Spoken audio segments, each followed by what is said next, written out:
CTV3 News. Orange Walk Police launched murder investigation as the body of a San Lazaro resident is found in a cane field located on the outskirts of the village. Community at edge after late-night shooting in Corozal leaves child and adult injured. Fusarium fungus ravages the sugar industry. And Belize launches new national breastfeeding policy to boost infant health and nutrition. These are some of the stories we have for you tonight in our newscast for Monday, November 11th, 2024.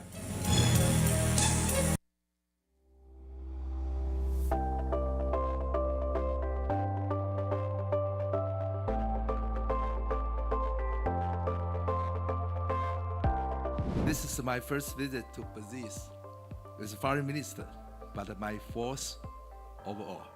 I first came here 20 years ago. Taiwan and Belize have many things in common, and we both cherish peace and uphold the values of freedom, democracy, the rule of law, and respect for human rights. And based on these solid foundation of common ideals and mutual interests, our friendship has continued to flourish for 35 years. The government of Taiwan, in response to Prime Minister Briceño's request during his visit to Taiwan in May, has agreed to provide financial support for the reconstruction of Beacon Bridge in Belize City.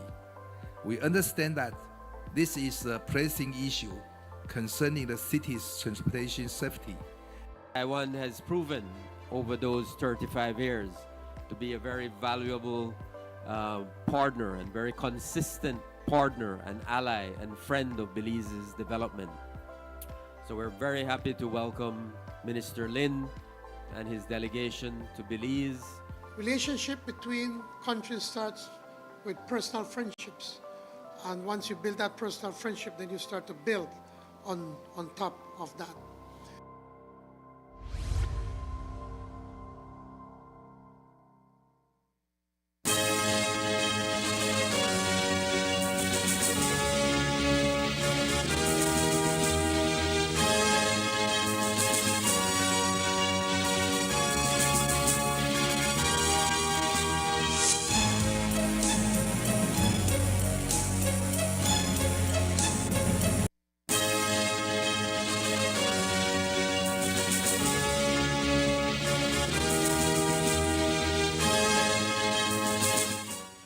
Good evening. With your news also simulcast on Fiesta FM 106.7. I am Joanna Rodriguez. Orange Walk Police are actively investigating the murder of 48-year-old Julio Carrillo, a resident from the village of San Lazaro in Orange Walk. The victim's body was discovered in a cane field on the outskirts of the village at approximately 4 p.m. today, showing signs of multiple stab wounds. Authorities reported that the exact circumstances surrounding Carrillo's death remain unclear. Police have not yet determined whether the murder occurred at the site where his body was found or if it took place elsewhere and his remains were subsequently discarded in the cane field. Carrillo's family last saw him 3 days ago. Although relatives reported having lost contact with him, some villagers claim to have seen him alive just yesterday, where he was reportedly asking for money to buy liquor due to his ongoing drinking problem. Investigators are currently seeking 2 individuals from the village for questioning as part of their ongoing inquiry into the case. A murder investigation is also underway in San Pedro following the shocking discovery of the body of Matthew Jonathan Moses, 46, in a yard near the renowned Secret Beach area on Friday afternoon. Authorities found Moses lying in a pool of blood, with initial reports indicating that he had been shot multiple times, and the condition of his body suggested that the crime had not occurred recently. The grim scene has raised numerous questions about the circumstances surrounding Moses' death. Sources indicate that he had been involved in a confrontation with an American employer just days before the incident. The unnamed employer reportedly fled back to the United States following the altercation, leaving Moses to visit family in Libertad Village. After returning to San Pedro last week, Moses confronted the caretaker of land owned by the American employer, escalating tensions between the parties involved. Witnesses report that the confrontation became heated, with Moses allegedly making threats against the caretaker and his family. In a critical turn of events, during this altercation, the caretaker drew a licensed firearm and shot Moses multiple times, resulting in his immediate death. Officers from the San Pedro Police Department responded promptly to the scene and have since recovered several expended shells. On Friday, the 18th of November 2024, police responded to a call in San Pedro where information was received that somebody was there motionless with gunshot injuries. Police visited the area where they found the body of a male person. He was identified as Matthew Moses, and he had several gunshot injuries. Investigation revealed that Matthew Moses had an altercation with a male person in that area. This person has been taken into custody. A licensed firearm was retrieved from him. An investigation is being carried out, and at the conclusion will determine if any charges will be levied. Can you say what was the motive? It was a long misunderstanding they had over a period of time, and that is what led to the shooting. The caretaker has been read his rights and is currently a person of interest in the investigation. Residents of Pine Street in Corozal are coming to terms with the aftermath of a violent shooting that left both a minor and an adult injured late Saturday night. The incident, which occurred shortly after 10 p.m., has raised concerns about safety in the community as investigators work tirelessly to unravel the details surrounding the attack. The victims include a 6-year-old child who sustained a gunshot wound to his right arm and was treated at the Corozal Community Hospital. Fortunately, the young boy has since been released and is recovering at home. The adult victim, identified as Glenn Suazo, was reportedly visiting a residence on Pine Street when a gunfire erupted. Suazo sustained a serious gunshot wound to his abdomen, which exited through his back. He received immediate medical attention at the Corozal Community Hospital. Authorities have indicated that Suazo may have been the intended target of the shooting. According to reports, the incident can be traced back to a complicated love triangle that has since turned sour. In the wake of the shooting, police are actively searching for a male suspect believed to have fled across the northern border following the attack. Then on Saturday, the 9th day of November, there was a shooting at Pine Street in Corozal. Police visited a house where they saw some bullet holes. Investigation revealed that 2 persons had been taken for treatment at the hospital. The persons were identified as Glenn Suazan, a 6-year-old minor. They received injuries. They were treated and thereafter released from the hospital. Investigation is ongoing into this matter. No persons are detained reference this shooting. Is believed to have been an accident? No, somebody came and fired shots. Bullet holes were found on the walls of the house.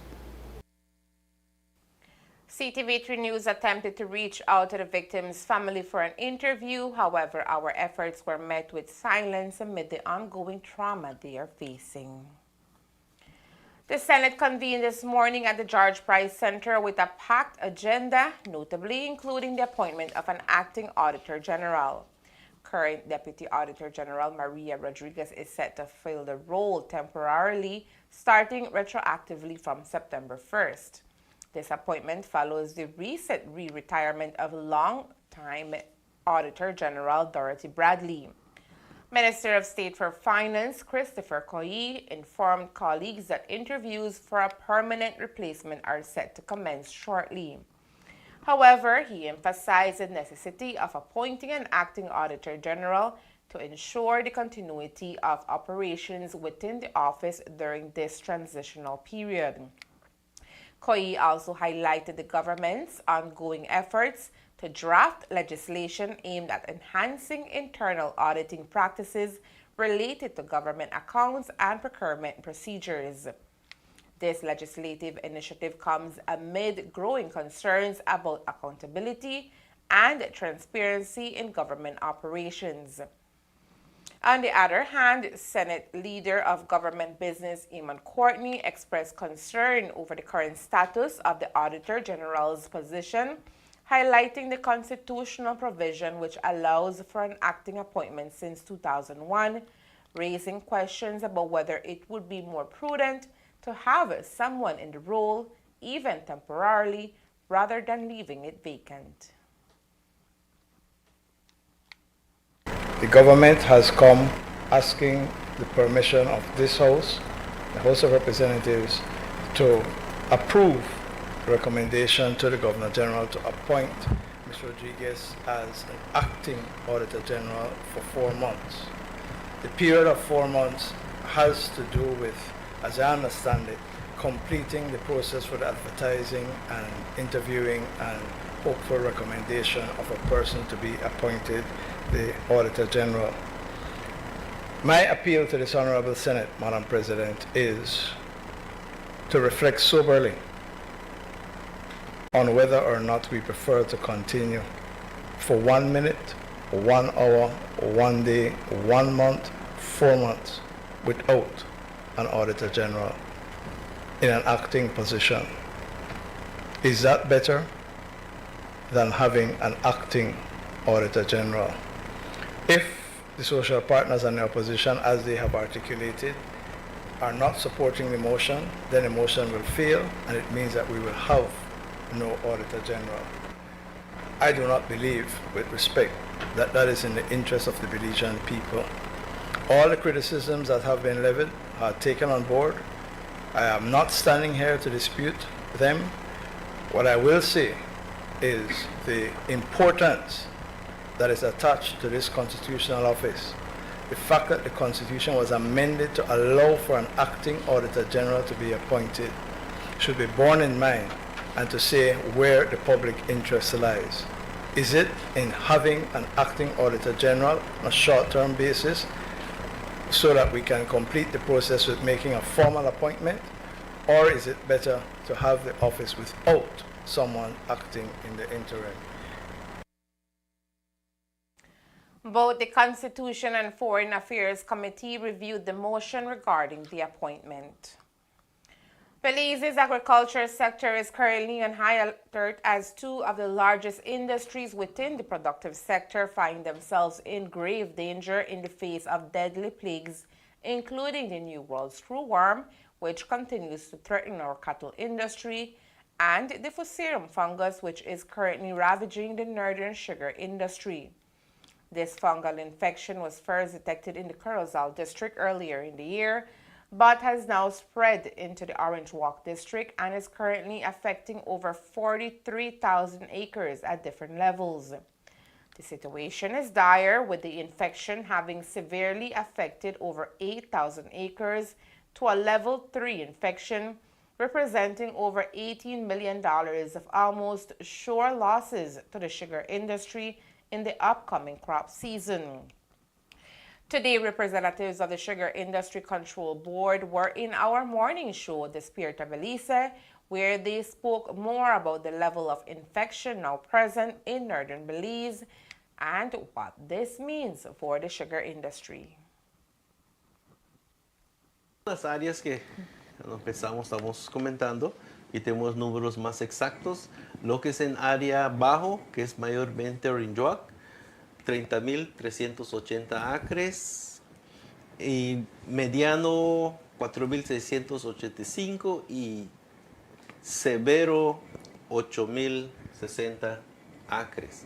Ese nos da un total de 43.123 acres que ya tienen infección del fusarium. Okay. El área de nivel 3 nos concierne bastante porque es poquito el tiempo que empezó esa plaga aquí, a mostrarse esa plaga aquí en el país y ahora va avanzando ligero. En ya 8.000 y más de 8.000 acres ya es algo que nos está afectando y más es de lo que nos espera cuando se coseche eso. El porcentaje de acrajes que vamos a estar perdiendo, que ya no vamos a tener producción en esas áreas. Exactamente, Entonces, a level 3 infection, according to chairman of the SICB, Marcos Osorio, means a total loss of those fields which will remain out of production for a minimum of 4 years. Una vez que la infección alcanza nivel 3, no es simplemente que esa producción ya está afectada y hablamos de que y la literatura nos dice que podemos alcanzar pérdidas de hasta 66%, pero en realidad eso se va a traducir a un 100%. Y más que eso, esa parcela que alcanza nivel 3 es una parcela que se va a necesitar de descontinuar o sacar de producción por al menos 4 a 5 años y haciendo ciertas medidas para tratar de eliminar el hongo. No hay recuperación. Con la presente situación que tenemos, se hizo un estimado y basado también en ciencia y literatura y se estima de que en la situación que estamos podemos experimentar pérdidas de 5 toneladas por acre en general. Es cierto que en los casos severos ahí va a llegar a ser el 100% de pérdida, pero simplemente poniéndolo en perspectiva de un 5 toneladas por acre de baja en producción, estamos hablando de que estamos por enfrentar una baja de 200,000 toneladas de caña.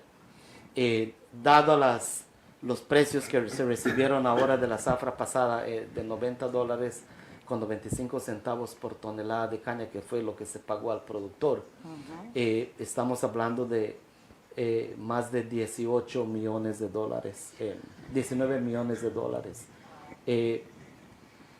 Entonces, estamos ante una situación complicada, preocupante, debido especialmente a esas fincas, esos 8,000 acres que están en estado severo, prácticamente las fincas quedan fuera de producción. Y es verdad. Which causes yellowing and wilting of the cane plants is easily transmitted from one field to another. Así es. Lo principal aquí tenemos es por medios del agua o si hay riego. Por aquí muy poquitas las áreas de riego, más o menos estas lluvias pesadas que cayeron, esta tormenta tropical que pasó también en junio, julio. Maquinarias agrícolas, ya sea los camiones, tractores, los equipos que usan para preparar el suelo. Si llegan en un cañal que ya está contaminado y si no se hace la limpieza adecuada o desinfectación, se van a otra parcela y ahí a través del suelo o físicamente llevan también lo que son las esporas del fusarium. Semillas contaminadas también, las plantaciones que ya sean infectados por fusarium, se cortan para semillas, se trasladan a otro lugar o mismo ahí donde el cañero lo usa para sembrar, las semillas salen también contaminadas y ya movemos expandiendo lo que es el área del fusarium en áreas nuevas. Este hongo fusarium también se puede mover por el viento, produce esporas y esas esporas, no viene el viento, los va llevando, contaminando en parcelas vecinas. Esas son una de las 4 maneras más principales que se van moviendo. Okay. Also plays a major role in the spread of this fungal infection, which is currently thriving in Belize's hot and humid temperatures. Infección también tiene que ver mucho con el clima, como mencionaba Marvin anteriormente. Y ahora que vemos que las temperaturas empiezan a bajar un poco, eso va a ayudar a detener el avance de la infección. Pero todavía estamos en época de lluvia. Si las lluvias continúan, eso es un medio para continuar avanzando la infección. Y si tenemos lluvia y temperaturas altas después, entonces eso quiere decir que simplemente la infección va a avanzar. Hemos visto que con ese pequeño cambio en las variaciones en las temperaturas, que va quedando un poquito más fresco, como que el avance de la infección en la planta se va deteniendo. Y eso es lo que nos dice la literatura y la ciencia, de que una vez que las temperaturas bajan, el hongo baja su intensidad. Pero en condiciones normales donde el hongo puede seguir avanzando, con temperaturas altas, humedad, se dice que en un espacio de 5 semanas puede pasar de un nivel al otro nivel. Y eso es lo que nos estaba preocupando muchísimo, porque es cierto que nos dimos cuenta a partir del mes de septiembre, pero de cuando vimos las primeras plantas con infección, cuando entramos a octubre, ya empezábamos a ver fincas que estaban mostrando infección severa. Entonces, eso nos decía que posiblemente sí cae dentro de las 5 semanas. Okay. El sistema de monitoreo que ya se estableció, se va a estar monitoreando a cada 10 días y 15 días para ver en qué momento o a qué tiempo realmente pasa de un nivel al otro, siempre y cuando tengamos las condiciones climáticas que favorecen el desarrollo continuo de la enfermedad. And while the use of fungicides has been identified as the most effective mode of management, Osorio says farmers need to be careful when adopting this practice. Entonces ahí tenemos que ser más vigorosos entonces, con el por proceso. ejemplo, se recomienda el uso de fungicidas. Nos preocupa porque los fungicidas son de precio bastante elevado. Okay. 2, no podemos dejar o no debemos dejar el manejo de los fungicidas en manos del productor, porque si el productor no está o no conoce exactamente el manejo, por ejemplo, manejar la dosis, el momento de aplicación, podemos ir a una situación más complicada. Porque estos patógenos desarrollan resistencia rápidamente. Entonces, las dosis, momentos de aplicación son crucial. ¿Y dónde podemos hacer intervenciones? Posiblemente donde está iniciando, que tenemos la infección bajo, en el mediano, pero más que todo, debido a que estamos ya próximos a una zafra, las medidas que estamos desarrollando es para arrancar, para ir programando la cosecha, para asegurar y poder salvar lo que se pueda salvar de la producción. Exacto. 2, una vez que inicia la cosecha, es dirigir todas las intervenciones inmediatamente después de cosecha, entrar a hacer las medidas para mitigar y contener la enfermedad.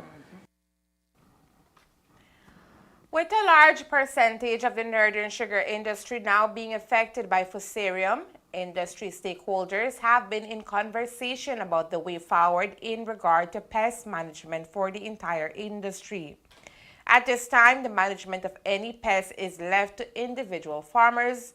However, in the face of this major threat, Chairman of the SICB, Marcos Osorio, says the industry is looking to adopt a more controlled pest management system to ensure sustainability for the future. Y una de las propuestas que venimos haciendo a los stakeholders es que el manejo de plagas ya no se puede hacer o dejar en manos del productor. El manejo de plagas se tiene que manejar como industria.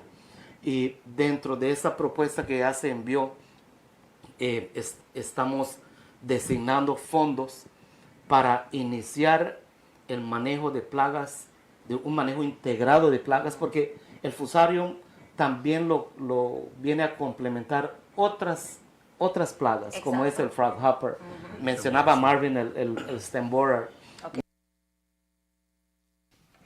A proposal has also been made to secure funds from the World Bank to stop the spread of this fungal infection through proper management. E inmediatamente después que los notificamos, propusieron que desarrollemos una propuesta que se desarrolló y ya se envió al Banco Mundial. Lo firmó el CEO del ministerio la semana pasada, donde se está buscando la opción de mover fondos del proyecto CRESAP para apoyar al sector en esta situación. ¿Viene el apoyo también para aquellos que ya perdieron totalmente sus acres? ¿Ya? Dentro de esa propuesta se va a considerar una parte de los fondos para apoyar a esos productores, pero podemos decir, por ejemplo, se va a programar $1 millón para apoyar a esos productores, pero en realidad, Cami, $1 millón no es nada grande. Y cuánto se puede ayudar a esos productores y por cuánto tiempo, esa es la pregunta más grande, y sobre todo cómo vamos a mover a esos productores para que puedan generar su economía para sostener sus familias en los siguientes años. Sí. The government of Belize is currently also looking at instituting a state of emergency within the agriculture sector to help secure additional funds for farmers. La semana pasada el cabinet se reunió nuevamente y ante la eminente amenaza del barrenador del ganado, el New World Screwworm, y la situación con fusarium en la industria cañera, entonces el cabinet le pidió al Attorney General de que vea qué se puede hacer. Entonces estuvimos trabajando el día miércoles, el equipo del ministerio con miembros del SICB, Baja y el Attorney General Office para ver qué se puede hacer. Entonces hoy se va a presentar una propuesta al cabinet, donde, y lo voy a leer en inglés, el título dice To enable the Disaster Preparedness and Response Act under NEMO to be triggered through the declaration of the detection of an animal disease or plant pest of quarantine importance, or the declaration of an animal disease or plant pest of major economic importance. Y que y esta declaración lo haría Baja, está dentro de el acta de Baja. Entonces lo que estamos pidiendo es que se enmiende la ley de Disaster Preparedness and Response Act, que cuando Baja haga esta declaración, que esa declaración haga trigger el Disaster Preparedness and Response Act para que se declare el estado de emergencia. Entonces esa enmienda, si el cabinet lo aprueba en la sesión de hoy, va a necesitar ir a la Cámara de Representantes, y entendemos que este viernes hay una reunión de la Cámara de Representantes y que se va a presentar y hacer las 3 lecturas, porque pues amerita las 3 lecturas en la misma sesión, para luego que así se pueda activar la emergencia, y también con ello pues el gobierno para asignar una cantidad de fondos para empezar a atender esta emergencia. Coming up next, Community Day at Hall's Layout Dome in Corozal promotes positive relations between police and residents. Stay tuned.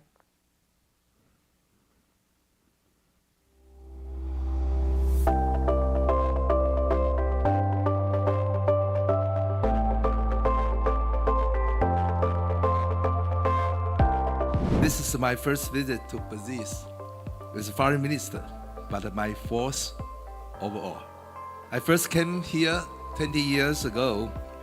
Taiwan and Belize have many things in common, and we both cherish peace and uphold the values of freedom, democracy, the rule of law, and respect for human rights. And based on these solid foundation of common ideals and mutual interests, our friendship has continued to flourish for 35 years. The government of Taiwan, in response to Prime Minister Briceño's request during his visit to Taiwan in May, has agreed to provide financial support for the reconstruction of Beacon Bridge in Perth City. We understand that this is a pressing issue concerning the city's transportation safety. Taiwan has proven over those 35 years to be a very valuable partner and very consistent partner and ally and friend of Belize's development. So we're very happy to welcome Minister Lin and his delegation to Belize. Relationship between countries starts with personal friendships. And once you build that personal friendship, then you start to build on top of that.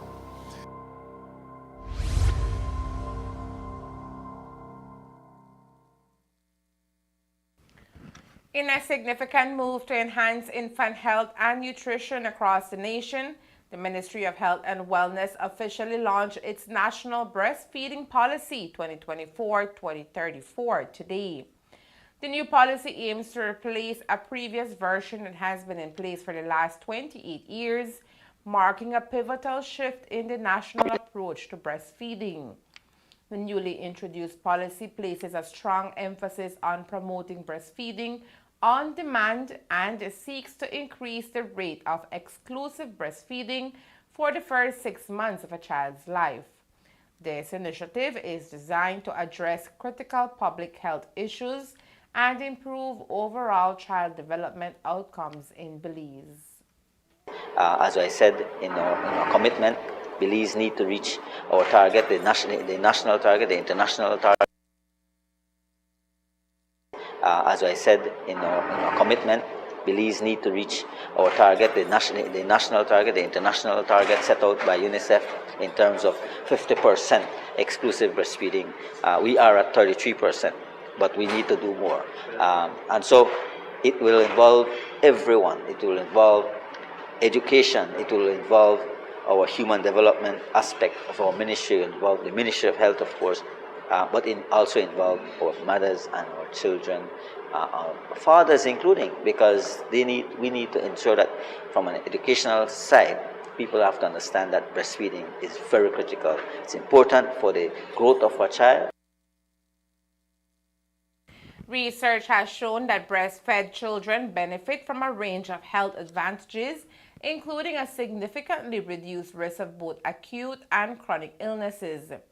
Additionally, studies indicate that breastfeeding contributes to enhance brain performance, ultimately leading to better academic outcomes and higher earning potential in later life compared to their non-breastfed counterparts. For this reason, Minister of Health and Wellness, Honorable Kevin Bernard, says the policy also highlights the importance of breastfeeding policies at the workplace. In fact, at the ministry, we have encouraged breastfeeding at the workplace, and we've been promoting that from a very early start. So in the document, you will clearly say, and I think I mentioned it in my message, that we encourage breastfeeding policies within the workplace, both at the public and the private sector. Like I said, we need to ensure that everyone come together, all stakeholders, both in private and public sector, to adhere to the policy, but to work towards the improvement of the lives of our young children and to secure a healthier birth, a healthier mother, and so that when we do these things, we are ensuring that we can build a healthier Belize. With the new policy, the ministry plans to implement a series of community-based campaigns and educational programs aimed at increasing awareness and support for breastfeeding among new parents and caregivers.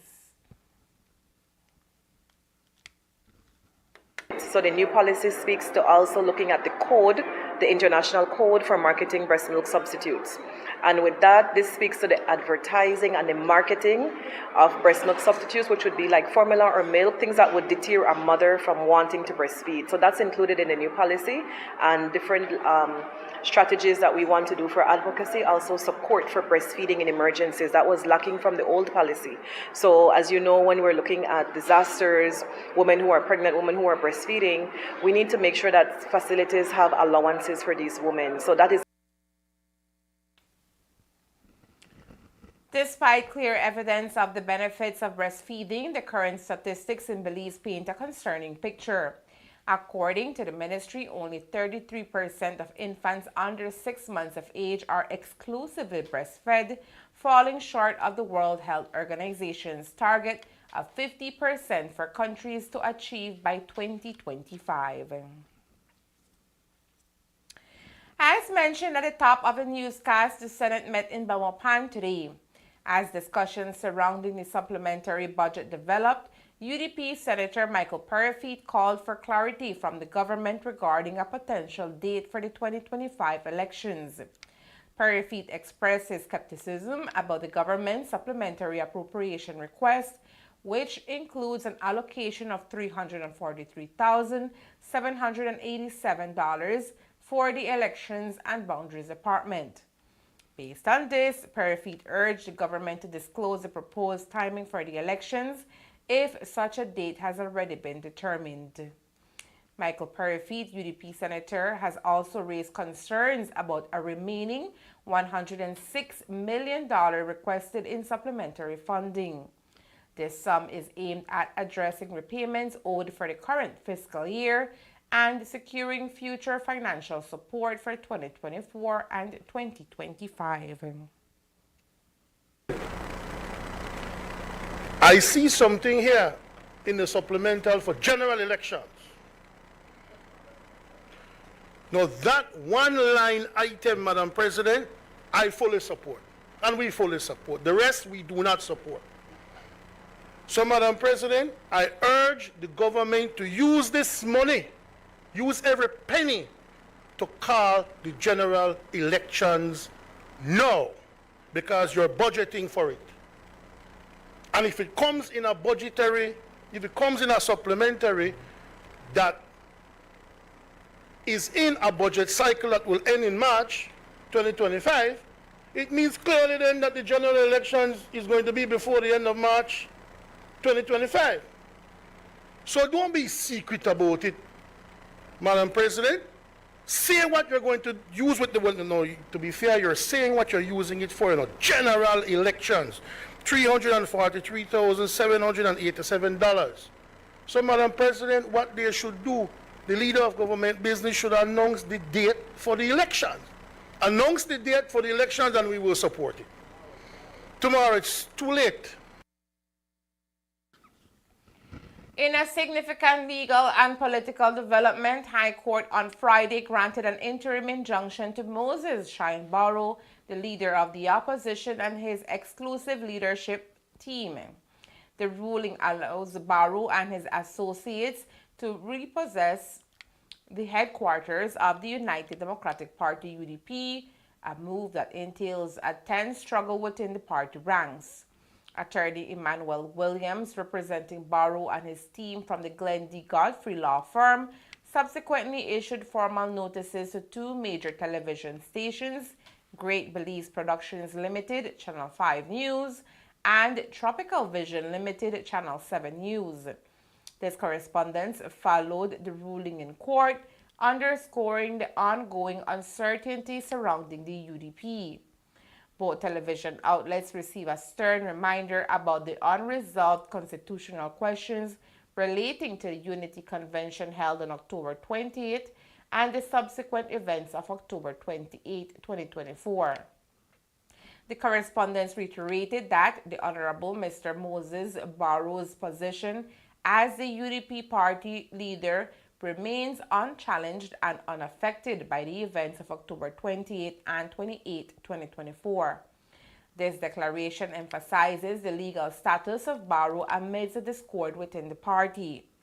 Importantly, the media outlets were warned to avoid referencing Barrow as the former UDP party leader or making any statements that could potentially harm his reputation or undermine his position as a duly elected leader of the UDP.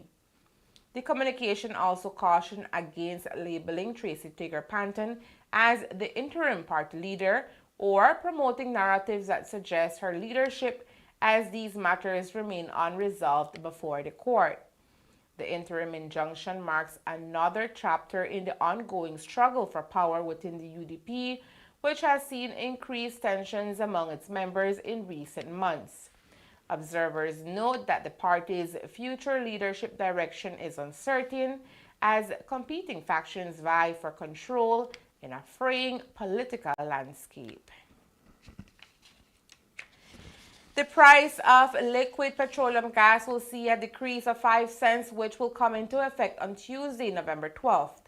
The change reflects wholesale volume and retail sale by volume in both urban and rural areas. This means that the wholesale price for LPG will now be $4.01 in urban areas. The retail price will be $1.28 per pound or $5.61 per gallon. Prices in the rural areas will decrease to $1.31 per pound or $5.71 per gallon.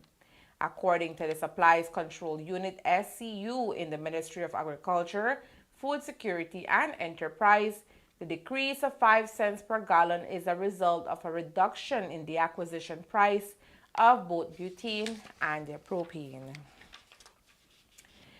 Over the weekend, residents of Corozal showed their passion for their furry companions during the first ever dog show organized by the Corozal Bay PUP Marshals. This exciting event, held on Sunday, attracted a vibrant crowd of supporters, highlighting the community's deep affection for dogs. Competitors showcased their beloved pets, vying for top honors across various categories. Our reporter Elmer Cornejo has the story.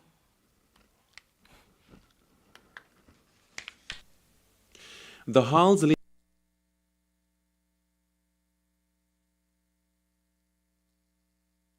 Maximum Water Park transformed into a vibrant gathering for dog lovers this past Sunday as the Corozal Bay PUP Marshal celebrated their inaugural Dog Show 1.0.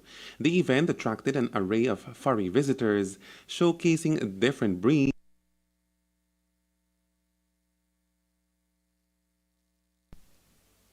The Hall's layout dome in Corozal town buzzed with energy and excitement as families gathered for a day of fun, laughter, and community bonding.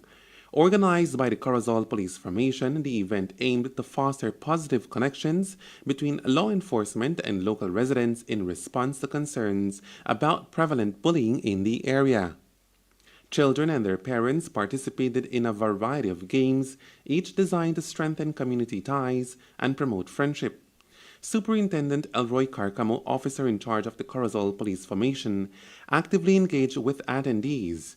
Highlighting the importance of stepping away from their usual duties, Carcamo emphasized the necessity of spending quality time with the community's younger generation. First of all, we are having our Family Fun Day here in Hasley at the Dome. It originated from a meet and greet that we had about a month ago within the area, and we saw the park and we asked the community if they have activities happening out here to bring the kids together, to have them be more interactive, as we know that presently we have a situation with bullying across the country, and it derives from our kids. All they do is they are on the devices. They don't know how to react, and so we are trying to bring back some of the fun games that we used to do in our past. And so we have this Family Fun Day out here that will last till about 3 o'clock this afternoon. We have members from the community, and we have also invited our cadets from Corozal to participate. And we have the support from Archangel, which is also out here giving free checkups to whosoever wants. So we are trying to capitalize and see how we can reach out to the community as best as possible. It is not only for the kids, but for the adults as well. So we have little competitions, events like watermelon and biscuit eating competition later for the adults. And so or if you notice, our students or children from this area is participating in sports such as sack race. We will have relay. They'll have lime and spoon, balloon toss. We also have hula hoop competition, and we will have hopscotch, because these are some of the things that we want to bring them back to reality, to work and play along with one another and understand. By taking time to participate in activities alongside the children, officers aim to foster an environment where community members see them not just as authority figures, but as neighbors and friends. And that is what we have. We have officers out here because I want our officers to understand that we cannot do anything without the community. And to build that relationship with the community, it is best that we all come together and try our best to work along with the community, and that is what we have. All kind of things can happen. I have already told the officers that we can participate out here. Feel free to participate with the community. So later on this afternoon, there will be some sporting events that police will participate along with the community together. Now I'm sure that you've already gotten some feedback from them, so maybe one or two things that you've heard from your officers since today began? Yeah, well, first of all, you know, some of the officers weren't really into it. They are more into police work. But after setting up and seeing the smiles on the kids' faces and getting the interaction, you can see most of our officers are interacting with them now. They are feeling that appreciation. And I think that is a positive thing for them, because that will help them to treat and work with the community better. In addition to the games and fun, health services were also provided at the event. Archangel Medical Center and Diagnostics set up a booth offering free health checks, including blood pressure and temperature monitoring for attendees. This added layer of care underlined the event's goal of promoting not only positive relationships, but also the well-being of the community. Elmer Cornejo, CTV3 News. And there is more news after the break. Stay tuned. Pro FC is here on Saturday, November 30th. Pro FC arrives at the Garden City Belmopan. Pro FC 14 Mundo versus Topsy inside the UB Gymnasium in the city of Belmopan. The main event is the lightweight championship fight between the defending champion Marvin Manley Mundo versus the dangerous Amel Topsy. We also have 9 other exciting MMA fights, including 2 more championship fights and a featured professional international MMA fight featuring the undefeated Frank Mac Vasquez. Doors open at 6:30 p.m. and the event starts at 7:30 p.m. sharp. General admission tickets are only $30 and VIP tickets are $80 available at the event ticket booth. Pro FC, Belize Premier MMA League. Pro FC 14 live exclusively on Centaur. Pro FC 14 is brought to you by Smart, bringing people together, the Belmopan City Council, and Express Plus app, streaming entertainment. Sports in Corozal is experiencing a revitalization, largely due to the unwavering dedication of several local sports enthusiasts, including Thea Garcia Ramirez. Committed to establishing Corozal as a sporting icon in the northern region, Garcia Ramirez attended the closing ceremony of the First Division CFA Male Football Tournament, as well as the opening of the Women's First Division Football Tournament on Sunday. Garcia Ramirez unveiled medals, trophies, and cash prizes for the female winners, ensuring that the contributions to women's sport were celebrated. Her initiative was supported by local sports officials, including Abner Cardenas, match commissioner of the Football Federation of Belize.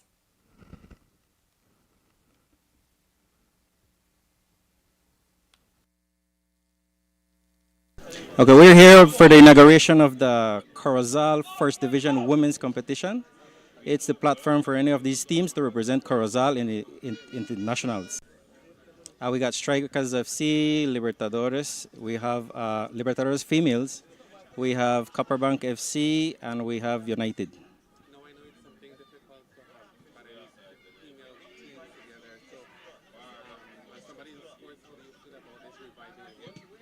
Oh, this is great. We have been dormant for the past year when it comes to First Division females competition. And I thank Ms. Thea for stepping up to the plate and making this big sponsor, because the prize is what attracts these people. Most of our players went to Orange Walk. To be honest, we have the best players in the north, so we got to bring them back home to represent us, no?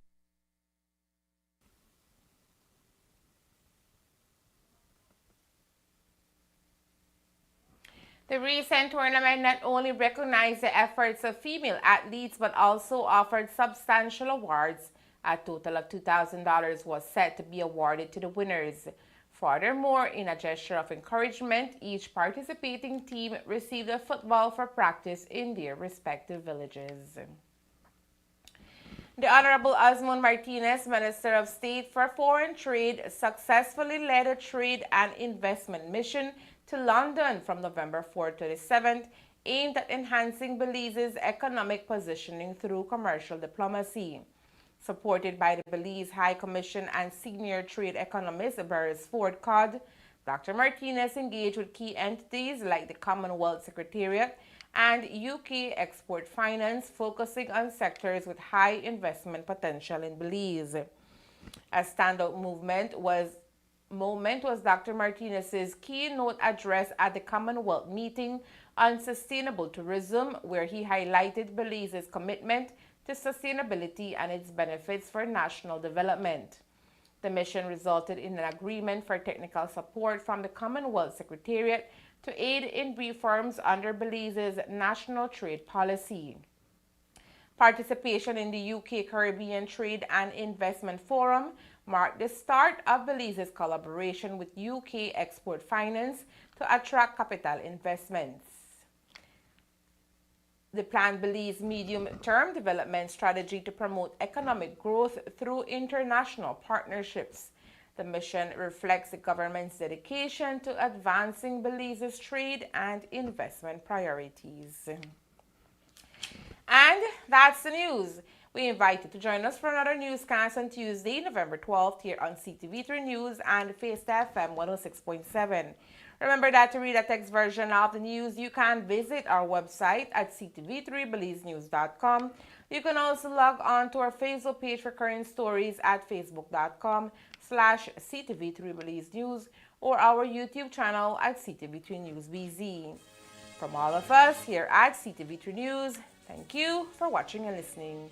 Good night.